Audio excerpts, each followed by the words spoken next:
오늘 함께 나눌 말씀은 누가복음 1장 46절에서 56절 말씀입니다. 누가복음 1장 46절에서 56절 말씀.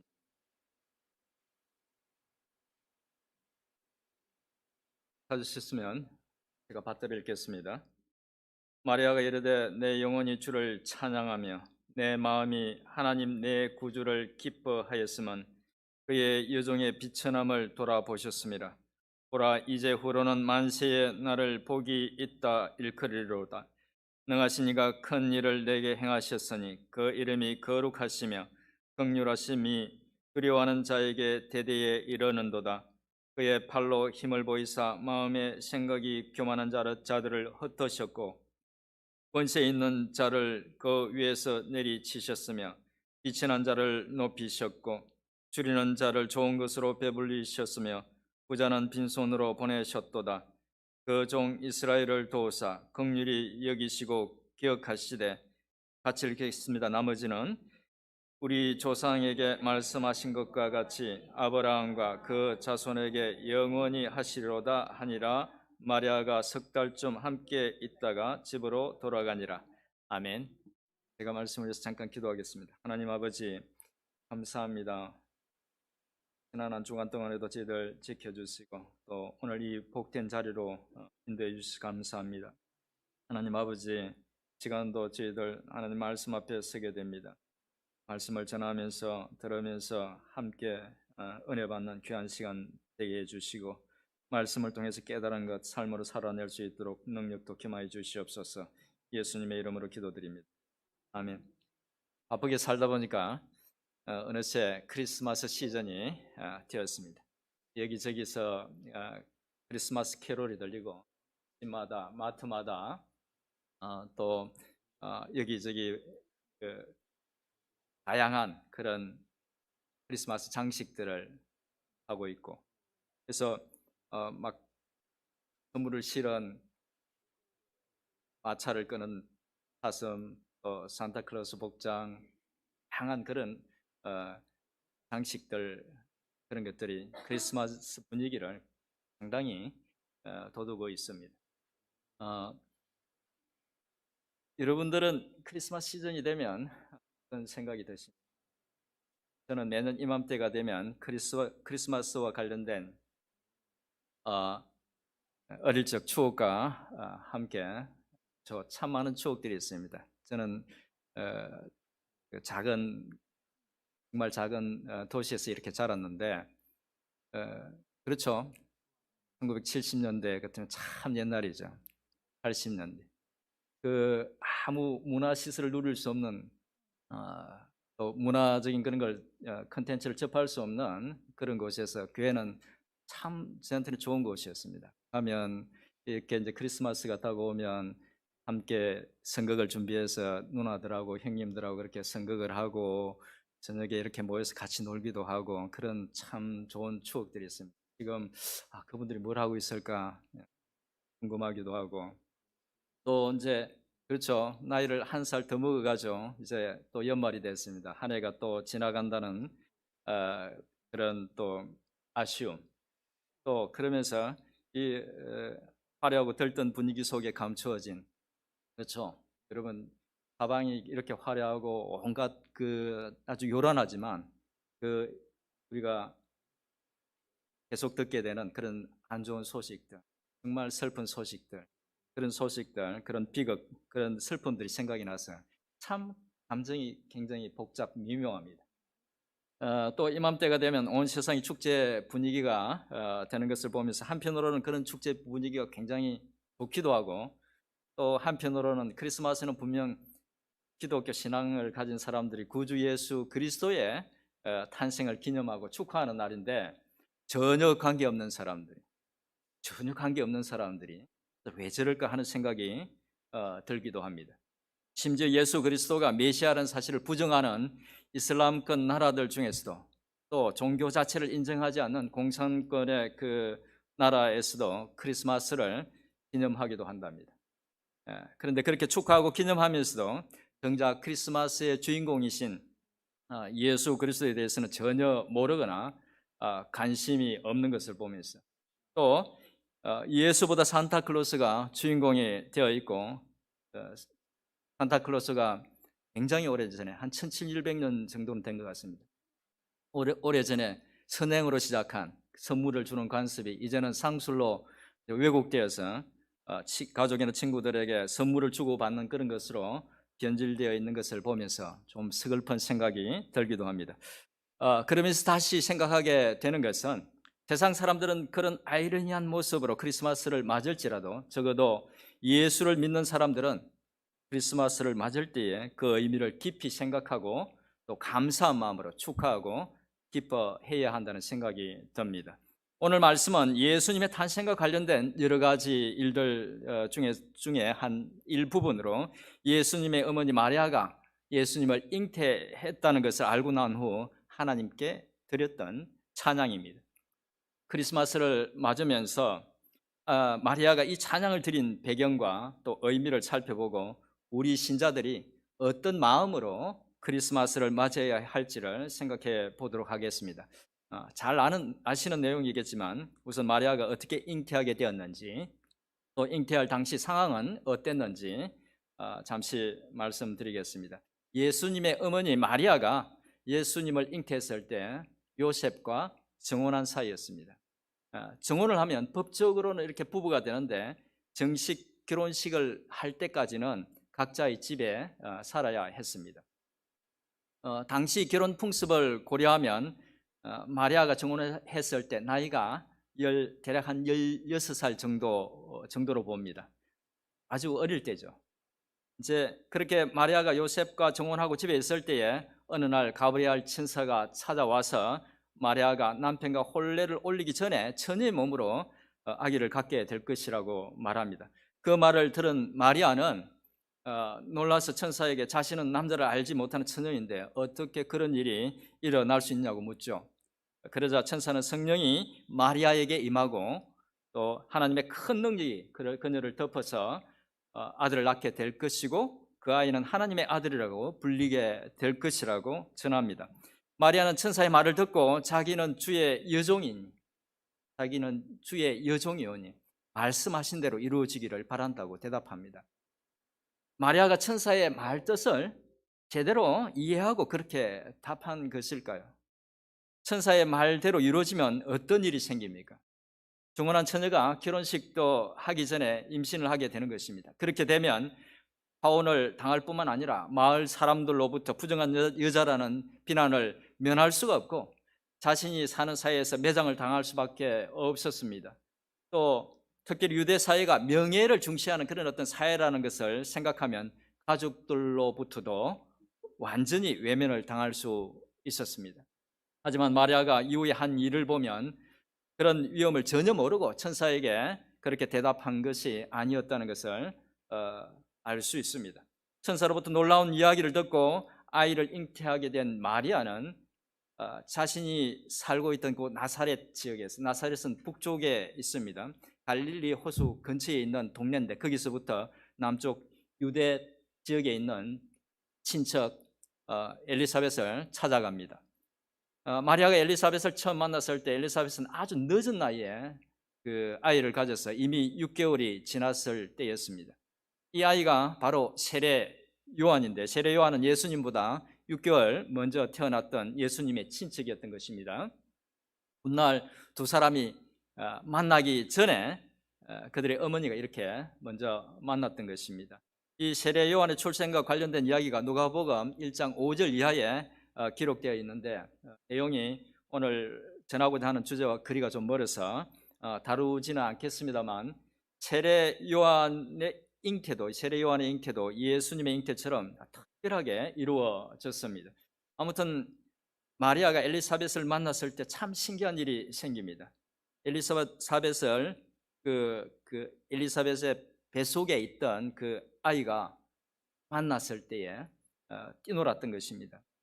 그리고 엘리사벳은 성령이 충만한 가운데 마리아에게 하나님께서 하신 말씀이 이루어질 것이라고 믿는 여자에게 복이 있다고 하면서 마리아를 격려합니다. 마리아는 엘리사벳의 그 모든 이야기를 듣고 바로 오늘 이 찬양을 하나님께 드렸습니다. 오늘은 마리아의 찬양 속에서 배울 수 있는 두 가지 참된 그 믿음에 대한 교훈과 또 예수 그리스도의 탄생을 구속사적인 관점에서 이렇게 본 의미, 그리고 마리아가 찬양한 하나님과 마리아가 잉태에서 낳았던 바로 그 예수님과의 그런 관계에 대해서 생각해 보도록 하겠습니다. 우선 마리아의 찬양 속에서 배울 수 있는 두 가지 참된 믿음에 관한 교훈을 살펴보겠습니다. 첫째는, 참된 믿음은 하나님의 위대하심과 신실하심을 믿고 내 뜻이 아니라 하나님의 뜻을 우선시하는 믿음이라는 것입니다. 사실 마리아의 이 찬양은 문맥을 고려하지 않으면 좋은 찬양이긴 하지만 그냥 단순한 찬양으로밖에 보이지 않습니다.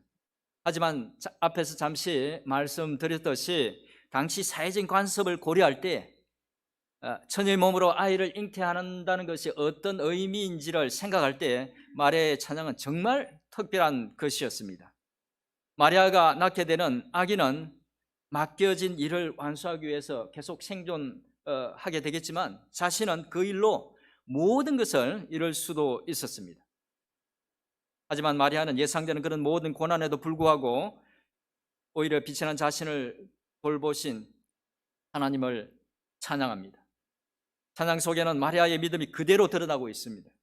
온 우주의 주인 되신 하나님이 한낱 식민지의 가난한 그 작은 동네의 처녀인 자기에게 오셔서 당장은 알 수 없지만 어떤 일을 계획하시고 그 일을 이루시기 위해서 자기를 사용하신다는 사실에 깊이 감사했습니다. 뿐만 아니라 마리아는 자신을 통해서 하나님의 뜻이 이루어지고 있다는 것을 믿고 그에 대해 감사하며 하나님을 찬양했던 것입니다. 정혼한 10대 후반, 얼마나 꿈이 많겠습니까? 얼마나 가슴 부풀어 있겠습니까? 이제 시집을 가서 아름다운 가정을 이루고 행복하게 살 꿈에 부풀어 있을 바로 그때에 하나님은 그에게 그 모든 꿈을 버려야 하는 큰 요구를 했던 것입니다. 우리에게 하나님이 그런 비슷한 요구를 한다면 어떻겠습니까? 다른 건 다 돼도 그것만은 안 된다고 했을 것입니다. 사실 그렇지 않습니까? 우리는 돈 드는 것도 아닌데 내 자존심 하나도 못 내려놓지 않습니까? 그런데 마리아는 자신이 바라고 소원한 그 모든 것을 접어두고 하나님의 뜻에 순종했던 것입니다. 우리에게 바로 이런 믿음의 자세가 필요합니다. 먼저 그의 나라와 그의 의를 구하는 그런 믿음의 자세가 필요한 것이죠. 마리아가 가진 하나님을 향한 믿음의 자세가 저와 여러분들의 믿음의 자세가 되기를, 그리고 그런 믿음의 자세로 하나님을 섬길 수 있기를 주님의 이름으로 축원드립니다. 다음으로 마리아의 찬양을 통해서 우리가 얻을 수 있는 참된 믿음에 대한 교훈은, 우리가 하나님을 믿을 때 두 가지가 확실해야 한다는 것입니다. 하나는 하나님 자기 자신이 어떤 존재인지를 인식하는 것이고, 다른 하나는 하나님이 얼마나 크고 위대하신 분인지를 인식하는 것입니다. 이 두 가지를 정확히 잘 아는 것은 우리 기독교 신앙에 있어서 아주 필수적인 것입니다. 종교개혁자이자 개신교 신학을 정립한 칼빈도 이것을 강조했는데, 그는 기독교 강요 1권 1장 제일 앞에서 이렇게 말합니다. 하나님을 아는 지식과 우리 자신을 아는 지식은 서로 연결되어 있다. 뗄래야 뗄 수 없다는 겁니다.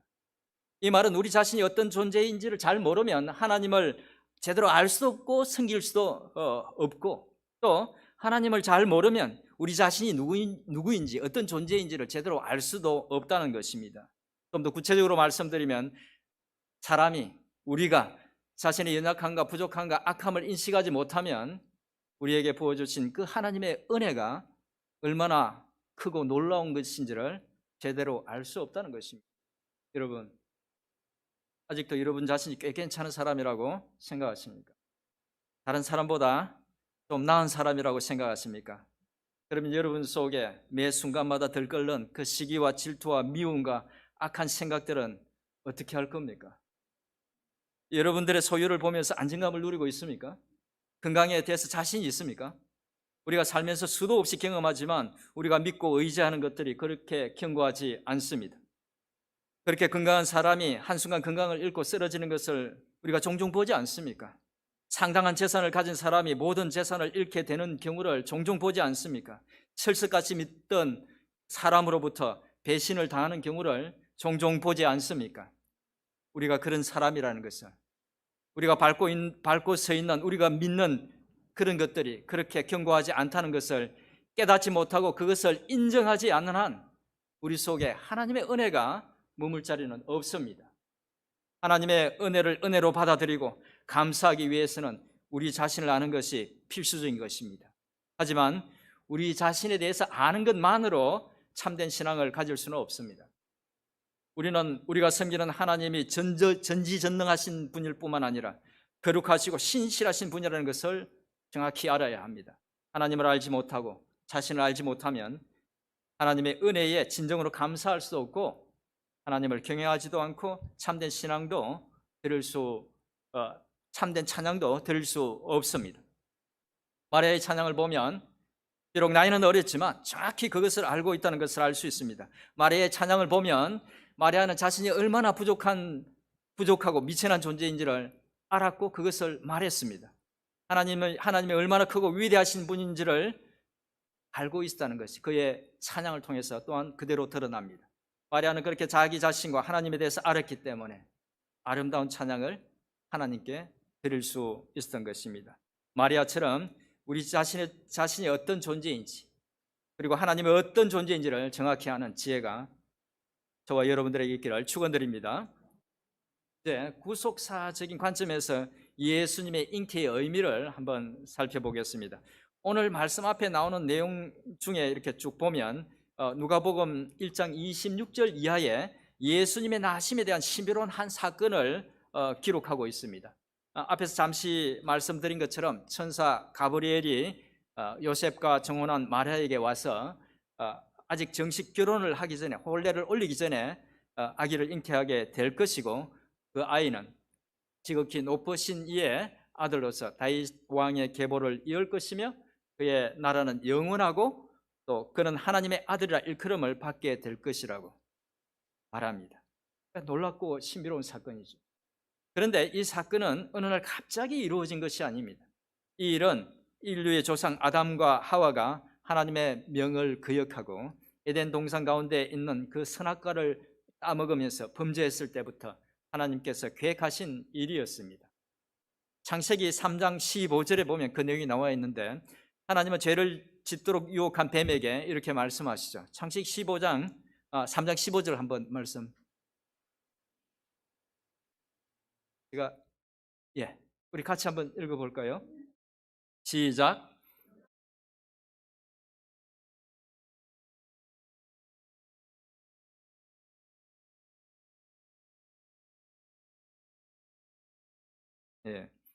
창세기 3장 15절 말씀 그게 아닙니다. 제가 읽어드리겠습니다. 내가 너로 여자와 원수가 되게 하고, 뱀에게 한 말입니다. 하나님께서 뱀에게 내가 너로 여자와 원수가 되게 하고 네 후손도 여자의 후손과 원수가 되게 하리니 여자의 후손은 네 머리를 상하게 할 것이요 너는 그의 발꿈치를 상하게 할 것이니라 하시고, 하나님이 말씀하신 여자의 후손이 바로 오실 메시아 예수 그리스도를 가리킵니다.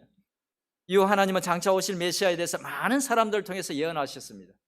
어떤 신학자들은 이 오실 메시아에 대한 예언이 수백 개나 된다고 주장하는데 그 중에서 가장 분명하고 중요한 것으로 여겨지는 몇 가지만 살펴보도록 하겠습니다. 우선 예수님의 탄생에 관해서 이사야서 7장 14절 조금 전에 본 말씀이죠. 같이 한번 읽어보겠습니다. 시작. 주께서 친히 징조를 너희에게 주실 것이라. 보라, 처녀가 잉태하여 아들을 낳을 것이요 그의 이름을 임마누엘이라 하리라. 처녀가 잉태하여, 여기 나오죠. 마리아가 처녀의 몸으로 잉태를 했던 것입니다. 이사야서 9장 6절 같이 보겠습니다. 이사야서 9장 6절입니다. 시작. 이는 한 아이가 우리에게 낳고 한 아들을 우리에게 주신 바 되었는데 그의 어깨에는 정사를 메었고 그의 이름은 기묘자라 모사라 전능하신 하나님이라 영존하시는 아버지라 평강의 왕이라 할 것임이라. 아멘. 그냥 평범한 인간이 아니라는 겁니다. 신적인 그런 어떤 능력, 신적인 그런 존재라는 것을 말씀하고 있죠. 다음 또 미가서 5장 2절을 한번 보겠습니다. 이 미가서 5장 2절은 메시아가 태어날 장소에 대해서 말씀하고 있는 그런 예언입니다. 같이 보겠습니다. 시작. 에브라다야, 너는 유다 족속 중에 작을지라도 이스라엘을 다스릴 자가 네게서 내게로 나올 것이라. 그의 근본은 상고에 영원에 있느니라. 아멘. 또 이제 예수님의 사역과 죽음에 대해서 예언하고 있는 부분들이 참 많습니다. 그 중에서 스가랴서 9장 9절을 한번 보겠습니다. 스가랴서 9장 9절입니다. 같이 읽어보겠습니다. 시작. 시온에 따라 크게 기뻐할지어다. 예루살렘에 따라 즐거이 부를지어다. 보라, 네 왕이 내게 임하시나니 그는 공의로우시며 구원을 베푸시며 겸손하여서 나귀를 타시나니 작은 나귀의 새끼니라. 아멘. 나귀 새끼를 타고 예수님께서 예루살렘에 입성하셨죠. 또 시편 22장 16절 18절 말씀도 한번 보겠습니다. 시편 22장 16절 18절 말씀입니다. 시작. 개들이 나를 에워쌌으며 악한 무리가 나를 둘러 내 수족을 찔렀나이다. 내가 내 모든 뼈를 셀 수 있나이다. 그들이 나를 주목하여 보고 내 겉옷을 나누며 속옷을 제비 뽑나이다. 예수님을 십자가에 못 박을 때에 로마 병정들이 했던 일을 정확히 예언하고 있는 것입니다. 오실 메시아의 죽음, 삶과 죽음, 그리고 그가 죽을 수밖에 없었던 이유에 대해서 이렇게 다양하게 예언하고 있는데, 이 예언들 중에서 가장 중요하고 많이 알려진 예언이 이사야서 53장에 기록되어 있죠. 특별히 이사야서 53장 3절에서 7절 말씀이 굉장히 중요한 예언의 말씀입니다. 꽤 길긴 한데 우리 같이 한번 읽어 보겠습니다. 시작. 그는 멸시를 받아 사람들에게 버림을 받았으며 강고를 많이 겪었으며 실고를 아는 자라. 마치 사람들이 그에게서 얼굴을 가리는 것 같이 멸시를 당하였고 우리도 그를 귀히 여기지 아니하였도다. 그는 실로 우리의 질고를 지고 우리의 슬픔을 당하였거늘 우리는 생각하기를 그는 징벌을 받아 하나님께 맞으며 고난을 당한다 하였노라. 그가 찔림은 우리의 허물 때문이요 그가 상함은 우리의 죄악 때문이라. 그가 징계를 받음으로 우리는 평화를 누리고 그가 채찍에 맞음으로 우리는 나음을 받았도다. 우리는 다 양 같아서 그릇 행하여 각기 제 길로 갔거늘 여호와께서는 우리 모두의 죄악을 그에게 담당시키셨도다. 그가 곤욕을 당하여 괴로울 때에도 그의 입을 열지 아니하였으며 마치 도수장으로 끌려가는 어린 양과 털 깎는 자 앞에서 잠잠한 양같이 그의 입을 열지 아니하였도다. 아멘. 예수님께서 십자가에 달리실 때의 모습을 그대로 묘사하고 있죠. 구약의 여러 말씀을 통해서 살펴본 것처럼 마리아의 뱃속에 잉태된 예수님은 하나님께서 죄악으로 말미암아 죽어가는 인간을 구원하기 위해서 오래전부터 약속하시고 준비하신 그런 일이었던 것입니다. 예수님은 하나님이 말씀하신 대로 여자의 후손으로 오셨고 약속하신 대로 아브라함의 자손으로 태어나셨고 다윗 왕가의 왕손이 되셨습니다. 그리고 오시리라고 말씀하셨던 바로 그 베들레헴에서 태어나셨던 것입니다. 그리고 예언된 대로 삶을 살고 예언된 대로 죽으시고 부활하셨던 것입니다. 여기서 우리가 한 가지 분명히 해야 할 것은 예수님의 동정녀 탄생입니다. 요즘은 기독 신앙을 가지긴 했지만 예수님의 동정녀 탄생을 믿지 않는 사람들이 많습니다. 이유는 생물학적으로 불가능하기 때문이라고 합니다. 하지만 예수님의 동정녀 탄생은 기독교 신앙의 핵심적인 요소입니다. 그것을 인정하지 않고 그것을 믿지 않으면 사실은 기독교 신앙인이라고 말하기 어렵습니다. 이것을 부인하면 기독교가 승리할 수 없기 때문입니다. 왜냐하면 죄의 문제를 해결할 수 있는 메시아가 되기 위해서는 우선 죄가 없어야 했습니다. 그래야 하나님 앞에 나갈 수 있고 또한 죄 없는 자신을 하나님 앞에 제물로 드릴 수 있었습니다. 만약 예수님이 여인의 후손이 아니라 마리아의 후손이 아니라 성령으로 그렇게 잉태되지 않고 요셉의 아들로 태어났다면, 육신의 아들로 태어났다면, 인간의 후손이었다면 예수님도 우리와 같이 자신의 죄 문제도 해결할 수 없었을 것입니다. 하지만 예수님이 동정녀의 몸에서 탄생하심으로 인간이면서 원죄가 없는 그런 분이 될 수 있었고, 그래서 하나님 앞에 죄 없는 자신을 제물로 드려서 모든 인간의 죄의 문제를 해결할 수 있었던 것입니다. 그리고 자신의 신적 능력으로 죽음을 이기고 부활하셔서 모든 믿는 자에게 영원한 생명을 선물로 줄 수 있었던 것입니다. 이런 이유 때문에 예수님의 동정녀 탄생은 부인할 수 없는 우리 신앙의 핵심적인 부분인 것입니다. 그래서 우리가 매주 사도신경으로 이 사실을 고백하는 것입니다. 예수님의 동정녀 탄생에 대한 분명한 신앙 고백이 있기를 축원드립니다. 동정녀 탄생에 대한 이제 마지막으로 마리아가 찬양했던 여호와 하나님이 마리아가 잉태했던 예수님과 어떤 관계가 있는지에 대해서 말씀드리겠습니다. 마리아는 하나님을 찬양할 때 하나님의 능력이 능력의 하나님을 찬양할 때 하나님이 능력의 하나님임을 찬양했고, 무엇보다 교만한 자 또 권세 있는 자를 벌하시고 비천하고 가난하고 줄인 자들을 돌보시는 공의로운 자비로운 하나님의 모습을 찬양했습니다. 마리아가 찬양했던 하나님의 그런 모습은 마리아가 잉태해서 낳았던 아이가 자라서 세상 속에서 그대로 보이셨던 모습이었습니다. 마리아의 아들로 태어난 예수님은 여호와 하나님을 경외하는 자들에게 긍휼을 베풀었습니다. 가난하고 소외받는 자들을 찾아가서 친구가 되어주었고, 귀신과 마귀에게 사로잡힌 자들을 소나기에서 풀어줬습니다. 능력으로. 입으로는 하나님을 말하면서 돈과 권력의 마음을 빼앗긴 바리새인들과 사두개인들을 대적해서 그들의 위선을 지적하고 그들의 권위를 흔들었습니다. 그리고 마침내 죄의 문제를 해결하고 영원한 생명의 길을 열기 위해서 십자가를 지셨던 것입니다. 그리고 신적인 능력으로, 놀라운 능력으로 사망을 이기고 부활하셔서 사단의 견고한 진을 멸하셨던 것입니다. 마리아가 온 힘을 다해서 찬양했던 여호와 하나님의 모습을 성자 예수님은 이 땅 가운데 오셔서 직접 그 하나님의 모습을 보여주시고 우리에게 그 모습 그대로 살아내셨던 것입니다. 성탄절을 맞으면서 우리가 거듭 생각해야 하는 것은 성탄절의 주인공이 바로 그 예수님이라는 것을, 우리가 찬양하고 감사해야 하는 분이 바로 우리에게 생명을 주신 예수님이라는 것을 우리가 기억해야 하는 것입니다. 세상 사람들은 들뜬 분위기에 빠져서 상술에 속아서 성탄절의 의미도 모르고 요란스럽게 성탄절을 맞이하지만 우리 그리스도인들은 그들과 달라야 하는 것입니다. 성탄절의 주인공이 바로 예수님이라는 것과 그가 오셔서 행하신 일들을 생각하면서 감사함으로 기쁨으로 맞아야 할 것입니다. 그리고 그 주님이 마음 두신 일들, 우리가 사랑의 공동체를 이루고 또 가난하고 소외된 사람들을 돌보고 생명의 복음을 전하는 일에 힘써야 할 것입니다.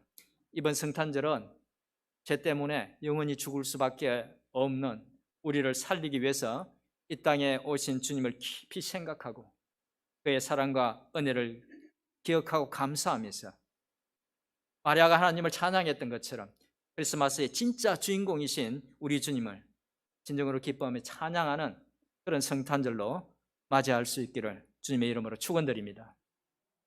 시간 주신 말씀을 생각하면서 한 1, 2분 정도 통성으로 기도하겠습니다. 살아계신 능력의 하나님, 감사합니다. 아버지 하나님,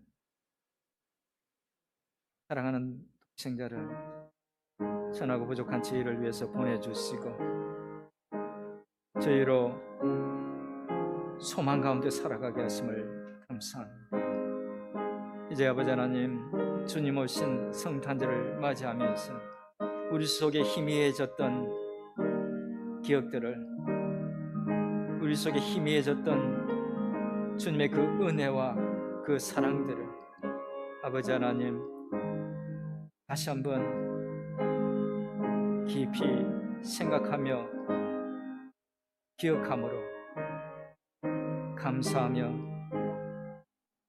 맞는 아버지 하나님 성탄절 될 수 있기를 원합니다. 모든 아버지 하나님 주의 성도들 은혜 베풀어 주셔서 그 은혜가 얼마나 놀라운 것인지 기억하게 하옵소서. 감사합니다. 은혜로우신 하나님 아버지, 오늘은 마리아의 찬양을 함께 나누었습니다. 주님의 육신의 어머니 마리아가 주님을 잉태하고 두려운 상황 속에서도 하나님의 신실하심과 전능하심을 믿고 고백한 그 찬양이 저희 믿음의 고백이 될 수 있기를, 저희의 찬양이 될 수 있기를 소원합니다.